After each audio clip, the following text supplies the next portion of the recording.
ẹ jẹ́ ká gbọ́ nǹkan tí Alhaji Oriyomi Hamzat tí wọ́n sọ lórí ọ̀rọ̀ Sheikh Gumi tí àwọn àfà tí wọ́n ní sọ́ọ̀rì kan ní ọ̀dẹ̀ tí ń sọ fún mi látẹ̀kùn ní ìgbà wọ́n ní Gumi wà Ìbàdàn lánàá. èmi gbọ́ Ọlọ́run ní jẹ́ Gumi wà Ìbàdàn. Ọlọ́run ní jẹ́ Gumi wà Ìbàdàn. lọ tí Gumi bá wà Ìbàdàn ìjàmbá ò ní wọ Ìbàdàn. tó bá lọ tán kọ́. tó bá lọ tán irọ́ yóò gbà tó ti wà ń bí yẹn táwọn jẹ́jẹ́ pé Gumi ti wà Ìbàdàn yẹn èmi rò ṣe bẹ́ẹ̀ ẹ̀dùn ṣe bí Ìbàdàn lẹ́pẹ́ bí. Ìbàdàn níbí. Ìbàdàn lẹ́pẹ́ bí ẹ̀dẹ̀ sọ̀rọ̀ kọjú aburú mọ́kù ẹ̀ sọ̀rọ̀ nípa pé jagunjagun yóò wà kú wọn bí ẹ̀dẹ̀ níjàgbọ́n ní Ìbàdàn Gumi ò sí bí. báyọ̀ abẹ́ gbóló olùjáde ẹ̀sìn ní Gumi wà ń bí dáadáa ni kò dìgbò mú kẹ́tọ́ gbọ́gbọ́ ni. èmi ò rò bí Gumi wà ń bí o Gumi ò sí bí. ẹ̀sìn mọ́ bí tó wà. nídìí àkàrà wájú sẹ́kẹ́rì àti mẹ́bí àti nídìí àkàtà ẹ̀dẹ̀ gan nìyẹn. ẹ tí wọ́n kọ ni mo. ẹnìyẹn ó rẹ èèyàn tó jọ ni kí irú àkókò ìkan sì léwu kẹ́yìn ọjọ́ Gumi lọ́nà bí abẹ́mọ̀ ọ̀ ní sí àmúfa ní ìsìn irun gbọdọ̀ sí lórí èèyàn mọ́lẹ́ pé ẹ wo wọ́n mà ti ń jọra wọn wọ́n mà ní Gumi wá Ìbàdàn lóòótọ́. Ìgbòho àbí Ìbàdàn. wọ́n láwọn rí pẹ̀lú barista wọ́n sànà wá Ìbàdàn nílùú. barista ta ni. barista ta ni náà ni. kí ni Gumi wá Ìbàdàn tẹ wá kẹ́mi òkè tẹbi sáàtì wọn ni Gumi ọmọ wọ Gumi lẹ́rìn yẹn náà sáàtì wọn ni ọmọ wọ. ta ló ṣe program lánàá.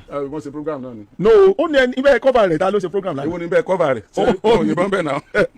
So we are going to. I saw Gumi on this station yesterday. Okay. It's a religious program. Ó nìyẹn lóòótọ́. Mo kàn rò bóyá bá ṣe wá síbò òun gbà yẹn religious program. Sẹ́ni tó ṣẹlẹ̀ ń bẹ̀rẹ̀ ni. Religious program lélẹ̀. Mo lè analyse program yẹn. Okay. No problem. ẹ mọ̀ gbọ́ ẹ gbọ́ mi. Program yẹn ó ní program àwọn ulama àwọn aṣáájú ẹ̀sìn ní gbogbo Nàìjíríà láti jíròrò lórí ètò ààbò pé kí ló ń fà á báwo ni wọ́n ṣe lọ mọ́ ẹ̀sìn ṣé ẹ̀sìn Islam tá a mọ̀ sí religion of peace kí ló dé tó yẹ pé tí wọ́n bá mú àwọn tí ń pààyàn àwọn tí ń dá wàhálà lẹ̀ tí wọ́n bá porúkọ wọ́n porúkọ Islam mọ́ wọn lára tí wọ́n tún wá dress tí wọ́n tún wá dress gẹ́gẹ́ bí mùsùlùmí pé so wọ́n fẹ́ analyse dressing yẹn wọ́n fẹ́ analyse who are these people killing ok Gumi máa bọ̀ bọ́ọ̀lù ọmọ wọn wá sọ̀rọ̀ ntọ́fà wíwá Gumi lánàá nìyẹn so níbi program yẹn ní University of Ibadan àwa náà wà ń bẹ̀ kódà gbogbo àwọn tí wọ́n rí Gumi orí àgídìgbò náà wọ́n ti rí yẹ ti gbọ́. mi lọ́rọ̀ sọ ṣùgbọ́n wà sensitive ni. ẹ sọ̀rọ̀ ẹ má jẹ́ kí n sọ. ọ̀rọ̀ bẹ́nu mi bí. ó wà tó pọ̀ pọ̀ tẹ́ ẹ jẹ́ ká. ẹ lọ bí ọmọ. ó bẹ́ta. ẹjọ́ ta ló ẹ̀ di ibi tí wọ́n wà lánàá. àwa mùsùlùmí. irọ́ yorùbá wa ta ló jókòó wájú tó jẹ́ bíi. ẹ ń fi ẹnu àbùkù kun ẹ̀sìn wa. no. ẹ mọ̀ gbọ́ ẹ jẹ́ nìkúnlẹ̀ ẹ ń fi ẹnu àbùkù kun ẹ̀sìn wa gbogbo àwọn bá sì sọ ìlànà rí ọ́n bẹ́ẹ̀ sẹ́sìn wa ló ń sojú ní àbára rẹ̀. ètò ìpè wá sí nìyẹn. ṣé àwọn tó ń bá sọ̀rọ̀ bó wọn ṣe jẹ́ ẹ jẹ́ kálukú ọ̀sọ́ bó ló ṣe kẹ̀sìn bó ló ṣe kan security máa bọ̀ wàá dá wa lóhùn àwọn ìbéèrè wa ní ti gbogbo wọn péjọ sínú lánàá wọ́n wá pé gbogbo àwọn tó kàn tán jẹ́ mùsùlùmí àwọn tó ti dá sétò àbòrí àwọn tí wọ́n ti fẹ̀sùn kàn rí pé wọ́n mọ̀ nípa àwọn Boko Haram ni àwọn bandit ni àwọn tí wọ́n máa ń rán sí àwọn tí wọ́n bá gbé nǹkan kan ní ẹ̀jẹ̀ àjọsọ so tá a bá sọ báwọn kí wàá ní ọ̀nà àbáyọ tá a mọ̀ wípé Nàìjíríà á fi bọ́ lọ́wọ́ ìṣòro ètò ààbò yìí Yorùbá ló lè láàfin nǹkan sọ ẹ jẹ́ ń gbọ́ ọ̀rọ̀ Gumi níbi ìtàfíù tẹ̀sí fún àwa ṣe ìtàfíù fún Gumi. I trust Agidigbo. a ṣe ìtàfíù fún Gumi. Agidigbo I trust. ṣe ìtàfíù fún bùrọ̀dá ti ti ń wá. ẹ bọ̀ bó ti pé bẹ́ẹ̀ ṣe explain yìí kò sí nǹkan tó bá dínú pé kó wá bọ́ ṣẹ́ ni mo máa ń wo kíní kan pé ó dà pé distinction tó sharp gan wà láàrin the Muslims here and the Muslims in the north àwọn relate bí gan o bẹ́ẹ̀ni àwọn relate gan o àwọn ẹ̀rù rántí ọ̀rọ̀ tí pásítọ̀ sọ bíi pé wọ́n jẹ̀ǹjẹ̀lẹ̀ ajẹ́ kíní kan lọ dẹ́jẹ́ wọn padà ẹ wo báwa ṣe máa ń ṣe bí. you understand me but tí bẹ́ẹ̀ yẹn àwọn kì í ṣe bẹ́ẹ̀ o èmi kàn wò pé ẹlòmíwà yóò wọ agbada ṣẹ́gẹ́ tẹ̀sí yóò dẹ̀ fi agbada confirmation lọ àwọn tó dẹ̀ fighter gan ni ṣùgbọ́n ju gbogbo ẹ̀ lọ ẹja wo ìpadà bá bìjà tàbí báwo ni wọ́n ṣe ẹjẹ́ káwọn bó ṣe máa rí. there are different school of thoughts lórí matter tí wọ́n pe ìpàdé tí wọ́n pè yẹ àwọn school of thought kan wà tí wọ́n line up pẹ̀lú Islamic tí wọ́n practice ní south west níbí ní north now àwọn kan wà jẹ́ pé they belong to the liberal one tí wọ́n bá wọn sọ̀rọ̀ I love them, they are my friend wọ́n wà teachable and we relate friendly táwọn oníbí yìí o. èmi dẹ̀ nípa sí yẹn o. tó bá àwọn liberal muslim mo ń sọ báyìí wọ́n wà teachable they are so friendly. no ọ̀dọ́ wà nìyẹn ní south west báwo. ní over there in that is what religion taught us that is what Islam taught us. over there in the north. àwọn ìṣe bẹ́ẹ̀ yẹn. anything aside what you said earlier is culture. is culture. mo ò lè gbà kí the muslim in the south west. infiltration kó lead wọn níwájú. I was arguing with some people why ó ní wọn ò lè gbà kọ́ ẹ̀ lead wọn wájú láíláí. that was then. now the debate is like oh tí irú school of thought ti Gumi wà ń bẹ̀ yẹ can we line up with the thought pẹ̀lú àwọn tó wà ní dòkun bẹ̀ yẹ. ẹ bọ̀ nínú àti ìgbọ́n tó sọ bọ̀ nínú nǹkan tá a gbọ́ yìí sí wọ́n náà wá brood lórí ọ̀nà àbáyọ àwọn tí wọ́n ń pààyàn wọ́n ń claim mo fẹ́ bí láwọn béèrè kan wọ́n béèrè pé mo fẹ́ bí láwọn béèrè kan ẹ sì dá mi lóhùn dáadáa ẹ̀yin tẹ́ wà nínú ẹ gbọ́ mi dáadáa o báwo lẹ ṣe mọ̀ pé Gumi wà bẹ́ẹ̀ lánàá tágídígbò ọba cover ẹ̀. èmi ti sọ pé excellent enough that's iti. do you know how many times tí Gumi ń wá Ìbàdàn láì jẹ́ pa àwa mọ̀ sí láì jẹ́ pa cover ẹ̀ ṣùgbọ́n tí gbogbo èèyàn pọ̀ wá Ìbàdàn. kíní ìwà historical ó dẹ̀ ní tiwọn gan kíní coverage yìí ní tiwọn gan. ta ló sọ fún yín pé ìgbà àkọ́kọ́ tí Gumi ó wá Ìbàdàn ta ló sọ fún yín wípé kò tí wá before now ta ló sọ fún yín pé kì í wá but because it was not covered. kò sẹ́ni tó it was communicate. not broadcast. But because we were there yesterday, it was covered. We cited him and we brought it to the world that Gumi is here. ó wà bí ó tiẹ̀ ní mini. So ó ní mini. So that tells you that these people are everywhere, and that tells you that àwọn tí wọ́n pe Gumi wá síbẹ̀ yẹn tí wọ́n dẹ̀ allow media láti cover ẹ̀. wọ́n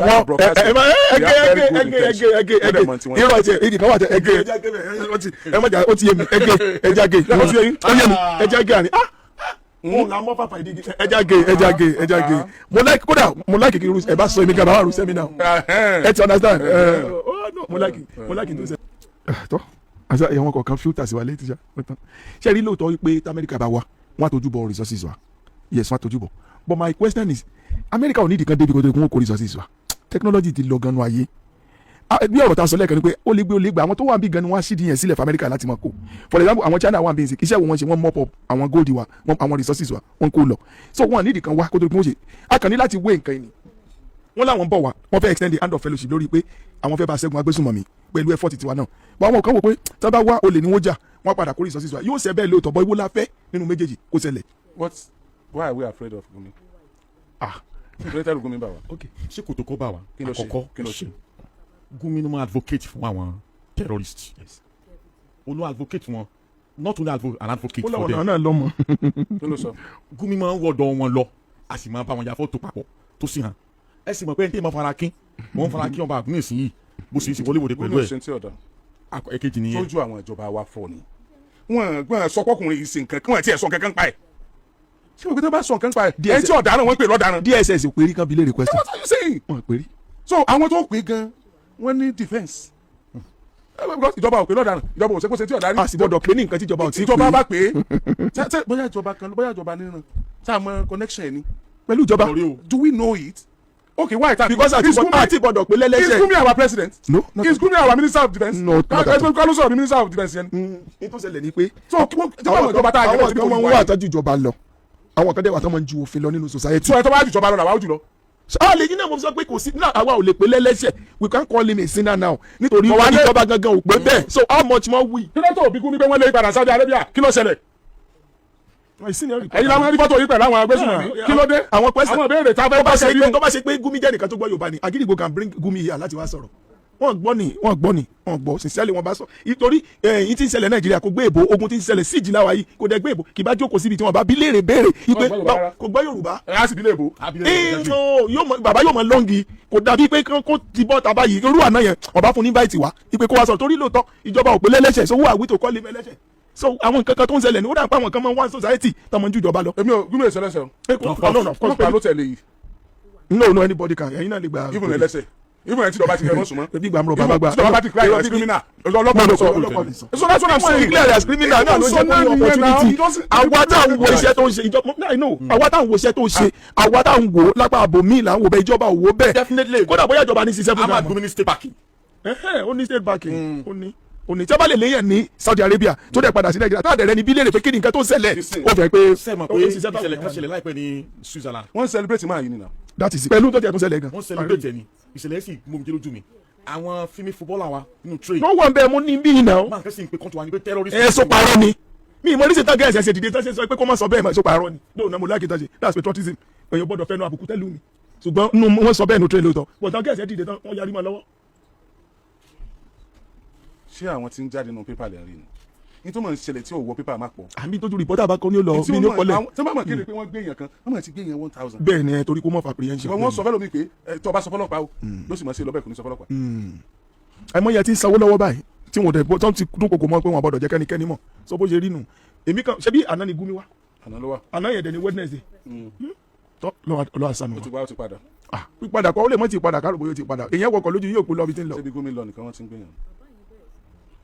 Gumi tó jẹ́ pé wà á ń sírébù sí gbogbo ẹ̀ ní Nàìjíríà Gumi ò dẹ̀ wá answerable fún wa ìjọba ló wà answerable fún wa pé òkè o Gumi táwọn èèyàn sọ Gumi kan tiẹ̀ kọ́ ló bá jọba pé ìjọba ẹ̀ tiẹ̀ ẹgbẹ́ mi ẹbí mi léèrè kó wọ́n lè free káyọ̀ èèyàn tó fojú burúkú wọn iṣẹ́ burúkú tá ìran wọn. báwo ni màá ṣe lẹ́nu tó ya fọ́tò pẹ̀lú tó pa ìran mi tí màá sì mọ̀ pàtẹ́wọ́ fún báwo ni màá ṣe rí ẹni tó pé o ní làásìn ọ́fíìsà. o ní wọ́n kò wọlé lọ́tí olùkọ́ láàrin àwọn èèyàn tó bára mi tó sì sọ̀rọ̀ ẹ jẹ́ àsopọ̀ gbogbo ìyẹn irọ́ ni Nigerian problem ni ẹ kí ló dé tán lé wọn padà Saudi ọ̀rọ̀ ẹ̀sìn wọn sábà wá bí those are the questions I suppose. àwọn tí wọ́n wá bá lànà gan tí wọ́n jọ sọ̀rọ̀ Yorùbá àwọn kan sọ̀rọ̀ débi pé rísì tán sí ilé àwọn ni wẹ́ ibi ìjẹ́ Yorùbá bí yẹn sọ nígbà àwọn òbí. Ọlọ́run ṣàánú wa ìwọ náà ló sì wà bẹ́ẹ̀ lánàá nítorí sọ fún mi lábẹ́ aṣọ wàá rìpọ́tì directly náà. so òun la kókó gàgàrà báyìí ó ti rorí ọ̀pẹ rẹ̀ lé dóńdé. bàbá náà mọ̀ pé òun ṣe é ṣe kóun gba query lẹ́yìn program ẹ yà tètè dúró. ó mọ̀ àwọn question tí Oriyomi ó expect. yes Gumi fúnra rẹ̀ mọ̀ question tí ó yẹ kó Agidigbo bí òun. àwọn tó gbẹ àpéjọ yẹn wọ́n mọ̀ question tó yẹ kó Oriyomi béèrè Agidigbo béèrè. now tí Agidigbo wá wà ń bẹ̀ tá a wà rí àwọn question yẹn gbogbo tí wọ́n sọ yóò yá wa tá a fẹ́ gbọ́ bí wọ́n sọ bọ̀wálé ó yá máa bọ̀ kí ló ṣẹlẹ̀ lọ́hùn. ẹgbẹ́ mi sinmi sọ̀rọ̀ sí ọmọ Nàìjíríà. no ẹjọ́ tọrùn aṣọ lẹ́sẹ̀ o.